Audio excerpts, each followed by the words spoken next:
న్యాయబంధు ప్రజా సంక్షేమం కార్యక్రమంపై ప్రత్యేక చర్చా కార్యక్రమం ఇప్పుడు వింటారు. శ్రోతలకు నమస్కారం. సామాన్య ప్రజలకు న్యాయ సేవలను చేరువ చేసేందుకు కేంద్ర ప్రభుత్వ న్యాయ మంత్రిత్వ శాఖ ప్రవేశపెట్టిన న్యాయబంధు ప్రజా సంక్షేమం కార్యక్రమంపై వివరించేందుకు KLEF college of law, KL university నుంచి assistant professors doctor G Vinodini Devi గారు, ఆర్ చాందినీ చౌదరి గారు ఈరోజు మనతో పాటు మన ఆకాశవాణి స్టూడియోలో ఉన్నారు. వారిని అడిగి మరిన్ని వివరాలు తెలుసుకుందాం.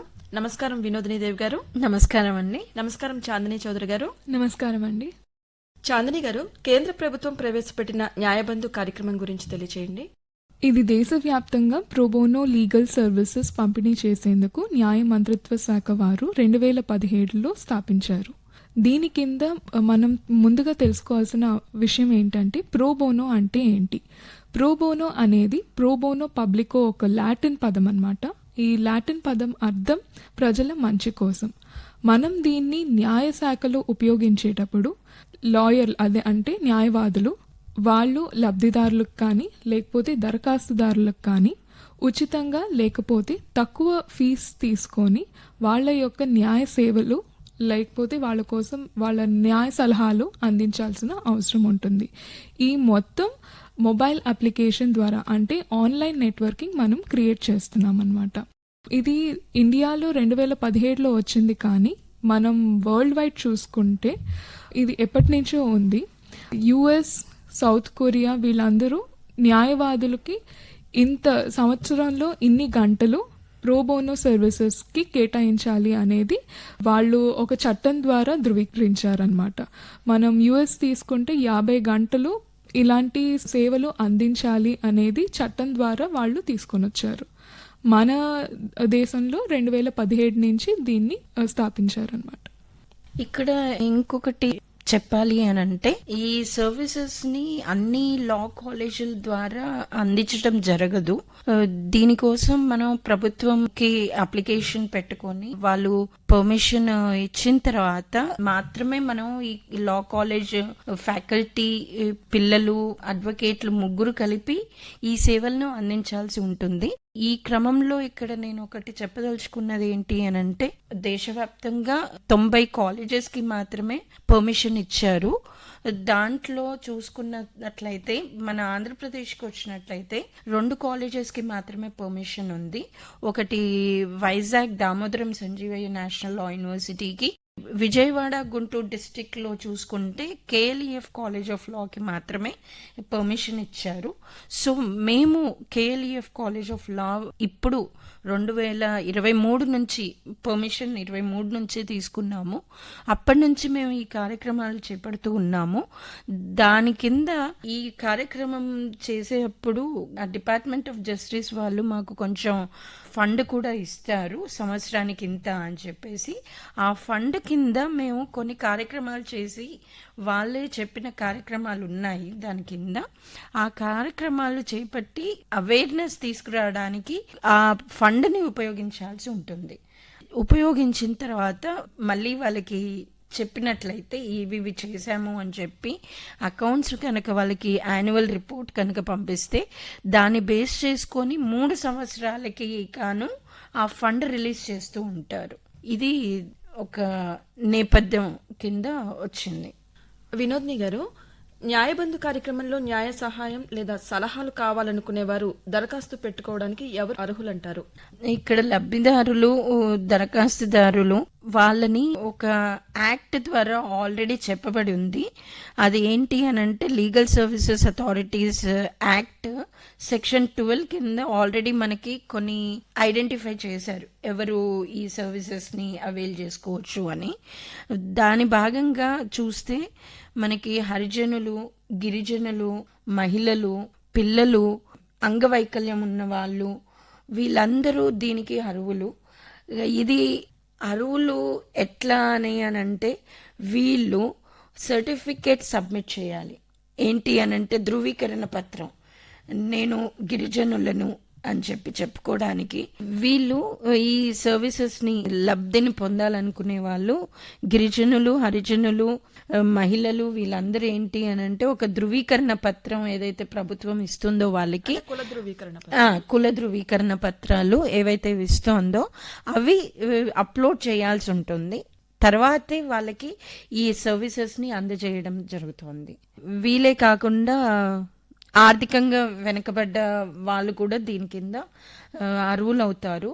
అలాగే మనం చూస్తూ ఉంటాం రోజు ఏంటి అని అంటే కూరగాయలు అమ్ముకునే వాళ్ళు వీళ్ళందరూ ఉంటారు. వాళ్ళ ఆర్థిక పరిస్థితి అంత ఇదిగా ఉండదు. సో వాళ్ళు కోర్టుకు పోయి ఆ న్యాయం తెచ్చుకోవాలి అనుకునే స్థితిలో ఉండరు. కాబట్టి వాళ్ళు ఏంటి అని అంటే ఈ స్కీమ్ కింద కనుక వాళ్ళు నమోదు చేసుకుంటే వాళ్ళకి ఏమీ డబ్బులు చెల్లించాల్సిన అవసరం ఉండదు. ప్లస్ వాళ్ళకి ఏంటి అని అంటే ఉచితంగానే న్యాయవాదులు వాళ్ళకి సలహాలు ఇస్తారు. దాని ప్రకారం వాళ్ళు ముందుకెళ్ళవచ్చు. చాందిని గారు, న్యాయ సేవలను స్వచ్ఛందంగా అందించడం కోసం ఈ కార్యక్రమంలో నమోదు చేయడానికి ఒక వకీలు లేదా లా విద్యార్థి తెలుసుకోవాల్సిన విషయాల గురించి తెలియచేయండి. ఒక వకీలు ఎక్కడైతే తను ప్రాక్టీస్ చేస్తున్నారో స్టేట్ బార్ కౌన్సిల్ వాళ్ళు ఇచ్చిన సర్టిఫికేట్ కానీ లేకపోతే బార్ కౌన్సిల్ ఆఫ్ ఇండియా ఇచ్చిన సర్టిఫికేట్ కానీ అది పోర్టల్లో అప్లోడ్ చేయాల్సి ఉంటుంది. అప్పుడే వాళ్ళు రిజిస్టర్డ్ న్యాయవాదిగా, ప్రోబోనో రిజిస్టర్డ్ న్యాయవాదిగా గుర్తింపు తెచ్చుకోగలరు. స్టూడెంట్ తెలుసుకోవాల్సిన విషయం ఏంటంటే ఏ స్టూడెంట్ అయినా సెకండ్ ఇయర్ నుంచి 5th ఇయర్ లోపల చదువుకున్న ఏ స్టూడెంట్ అయినా దీనికి అర్హులు అనమాట. సో వాళ్ళు న్యాయవాదులతో పాటు కలిసి ఈ కేసెస్ న్యాయ సలహాలు ఇవ్వటంలో కానీ న్యాయ సహాయాన్ని అందించడంలో కానీ వాళ్ళకి హెల్ప్ చేస్తారనమాట. వినోద్ని గారు, ఈ కార్యక్రమంలో నమోదు సమయంలో అర్హత లేదా కేసు సంబంధిత పత్రాలు ఏవైనా రుజువుగా దరఖాస్తుదారు సమర్పించాల్సి ఉంటుందా? ధృవీకరణ పత్రాలు ఎలాగో వాళ్ళు సేవలు కావాలి అన్న వాళ్ళు పెడతారు. కేసుకు సంబంధించిన ఏమన్నా ఉంటే ఎప్పుడైతే ఆ అడ్వకేట్కి కనెక్ట్ చేస్తామో అప్పుడు అడ్వకేట్ తీసుకుంటారు తప్ప ఇక్కడ ప్రస్తుతం ఫస్ట్ స్టేజ్లో మాత్రం ఏమీ అప్లోడ్ చేయాల్సిన అవసరం ఉండదు. దరఖాస్తుదారుల్ని ఇంకా న్యాయవాదుల్ని పోర్టలే కనెక్ట్ చేసిద్ది అనమాట. ఎలా అంటే ఇప్పుడు న్యాయవాదులు ఎక్కడ ప్రాక్టీస్ చేస్తున్నారు, ఏ కోర్టు కింద ప్రాక్టీస్ చేస్తున్నారు, ఏ ఫీల్డ్ కింద ప్రాక్టీస్, అది సివిల్ కేసా లేకపోతే క్రిమినల్ కేసా అని చూసి ఒక దరఖాస్తుదారులు తను ఇచ్చిన కేసు ఏంటి, అది సివిల్ ప్రాబ్లమా లేదా క్రిమినల్ ప్రాబ్లమా అని చూసుకొని పోర్టలే ఆటోమేటిక్గా కనెక్ట్ చేసిద్ది అనమాట. అది ఆటోమేటిక్ ఫిల్టర్ చేసిద్ది. థర్డ్ పార్టీ ఎవరి ఇంటర్ఫియరెన్స్ ఉండదు అందులో. వినోద్ని గారు, న్యాయబంధు కార్యక్రమంలో కేసులు ఏ విధంగా కేటాయించబడతాయంటారు? న్యాయబంధు యాప్లో ఏదైతే ఉందో దాంట్లో 2 రకాలుగా విభజించడం అయ్యింది. అది ఒకటేంటి అని అంటే న్యాయవాది ఏ ఏరియాలో ప్రాక్టీస్ చేస్తున్నాడు అంటే సివిలా క్రిమినలా అనే ఒక కేటగిరీస్ కింద డివైడ్ అయ్యి ఉంది. ఇంకోటి ఏంటి అని అంటే వాళ్ళ ఏరియా ఆఫ్ ప్రాక్టీస్ అంటే లొకేషన్, మన ఆంధ్రప్రదేశ్లో గుంటూరులో ప్రాక్టీస్ చేస్తున్నారా లేకపోతే విజయవాడ కోర్టులో ప్రాక్టీస్ చేస్తున్నారా అనేది స్పెసిఫై చేయాల్సి ఉంటుంది. ఎప్పుడైతే అడ్వకేట్ నమోదు చేసుకుంటాడో తనని తాను ఈ సేవల కోసం, అప్పుడు అతను స్పెసిఫై చేస్తాడు ఏంటి అంటే అతను ఎక్కడ ప్రాక్టీస్ చేస్తున్నాడు, అదేవిధంగా ఏ సబ్జెక్ట్ మ్యాటర్ అని అంటే ఏ సమస్యల మీద ఆయన ప్రాక్టీస్ చేస్తున్నాడు అనేది అక్కడ నమోదు చేసుకుంటాడు. కాబట్టి ఆటోమేటిక్గా ఎప్పుడైతే ఈ లబ్ధిదారుడు అంటే అప్లికెంట్ ఎప్పుడైతే నమోదు చేస్తాడో అతనికి ఒక సమస్య ఉంది అని చెప్పేసి, దాని తర్వాత ఎందుకు అని అంటే న్యాయవాది ఆల్రెడీ ఆయన ఎక్కడ ప్రాక్టీస్ చేస్తున్నాడు, ఏ ఏరియాలో ప్రాక్టీస్ చేస్తున్నాడు అనేది చెప్పుంటాడు. కాబట్టి ఆటోమేటిక్గా ఈ 2 లింక్ అయిపోతాయి. ఆ లింక్ అయిపోయిన తర్వాత ఆటోమేటిక్గా ఏంటి అని అంటే ఈ లబ్ధిదారుడు అడ్వకేట్ ఇద్దరు కనెక్ట్ అవుతారు. ఆ కనెక్షన్ కోసమే మనం ఈ పర్టికులర్ యాప్ని యూజ్ చేస్తున్నాం. తద్వారా లబ్ధిదారుడికి సమస్య సాల్వ్ చేయటానికి ఈజీగా ఉంటుంది. చాందిని గారు, ఇంతకుముందు మీరు ప్రోబోనో గురించి చెప్పారు కదా, మరి ఈ కార్యక్రమం కింద ప్రోబోనో న్యాయ సేవలు పొందేందుకు దరఖాస్తుదారు ఏ రకమైన చెల్లింపులు చేయాల్సి ఉంటుందంటారు? ప్రోబోనో సర్వీసెస్ అనేది న్యాయవాది తను స్వచ్ఛందంగా చేస్తారనమాట.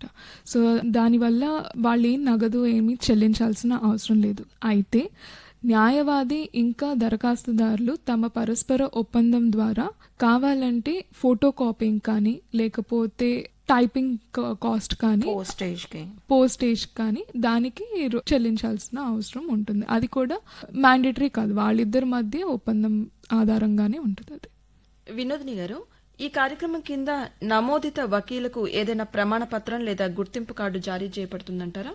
అట్లాంటిది ఏమీ లేదండి ఈ పథకం కింద.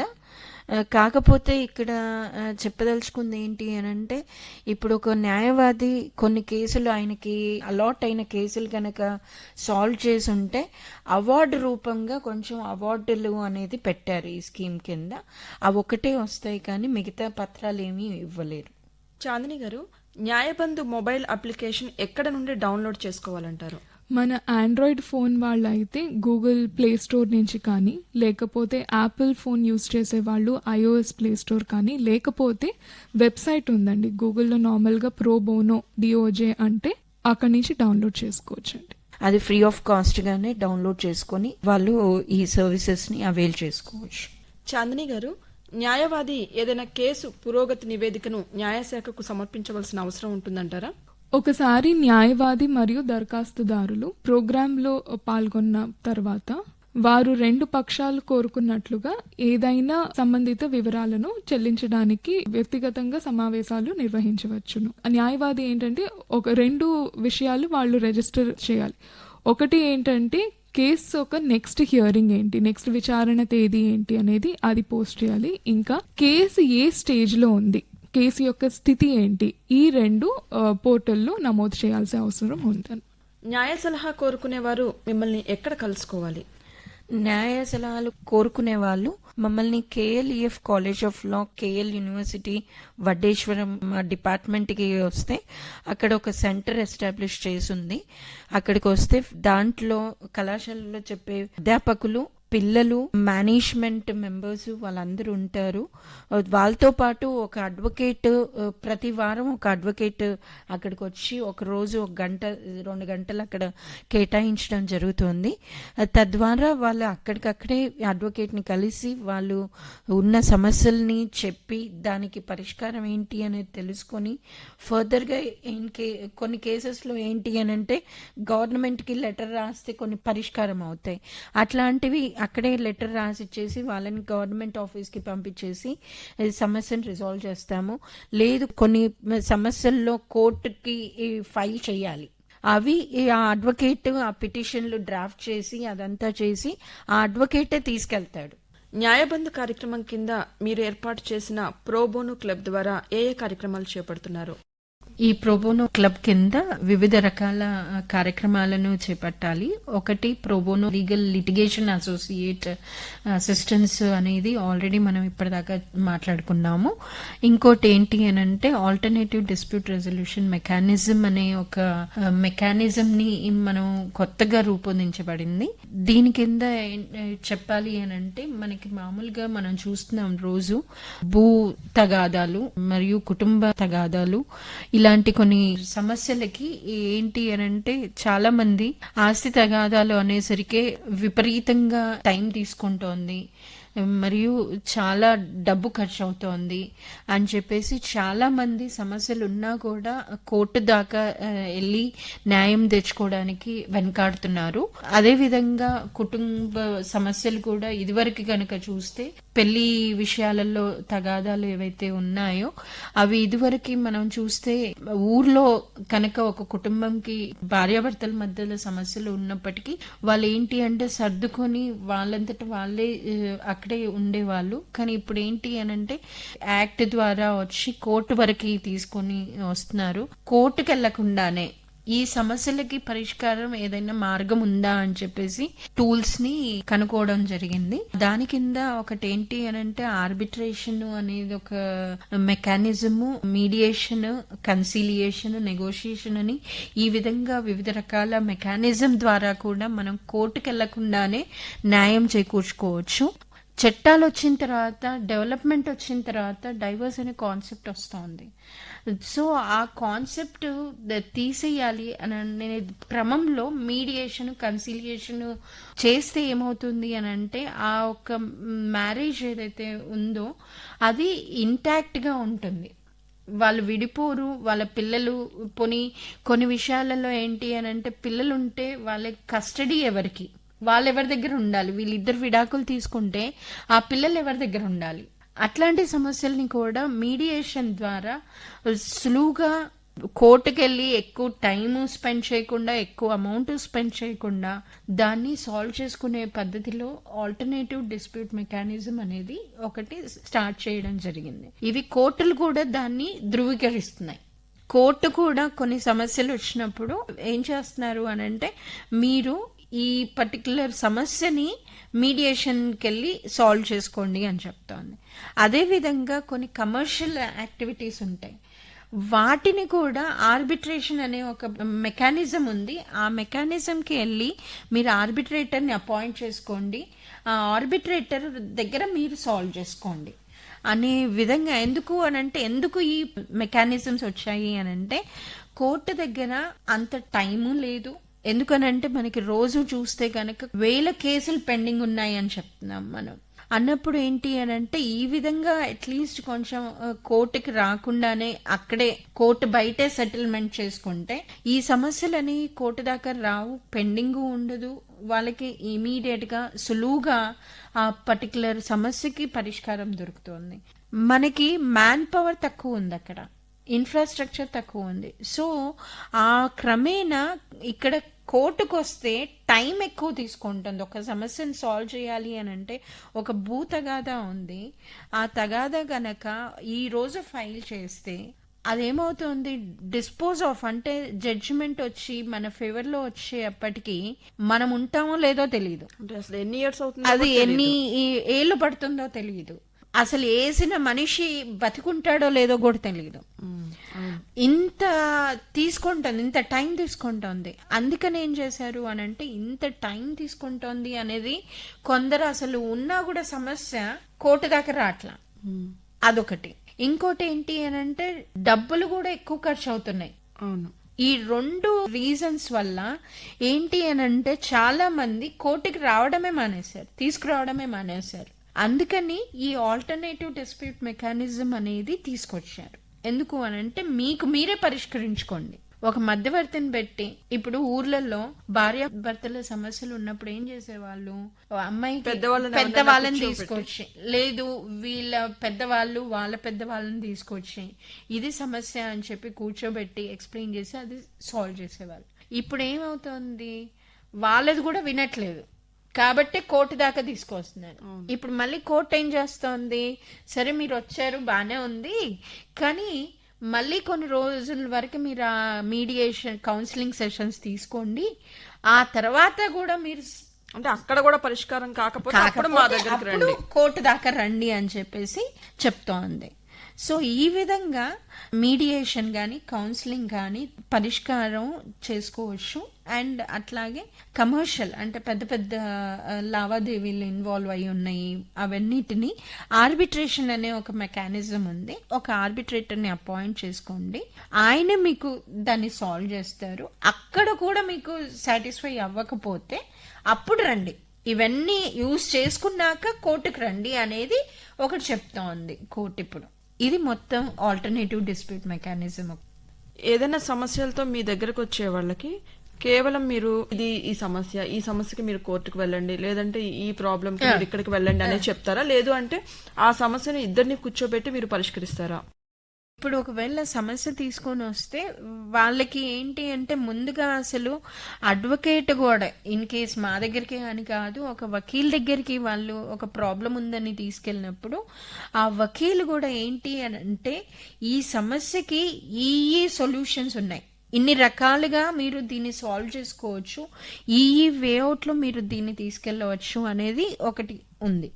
అది చెప్పాలి, లాయర్ కూడా వాళ్ళకి చెప్పాలి.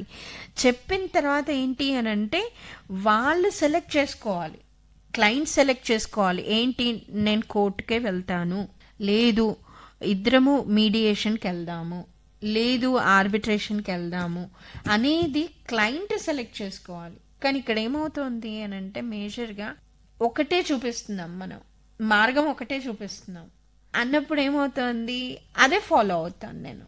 ఇప్పుడు నాకేమీ తెలియదు, నేను వచ్చాను మీ దగ్గరికి, అమ్మ నాది ఈ ప్రాబ్లము అని.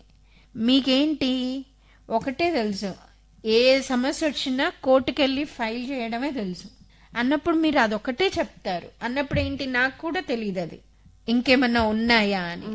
అప్పుడు ఏంటి అని అంటే మీరు ఏం చేయాలి అంటే, అమ్మ కోర్టే కాదు, నువ్వు ఒక మధ్యవర్తిని పెట్టుకొని కూడా నువ్వు సాల్వ్ చేసుకోవచ్చు.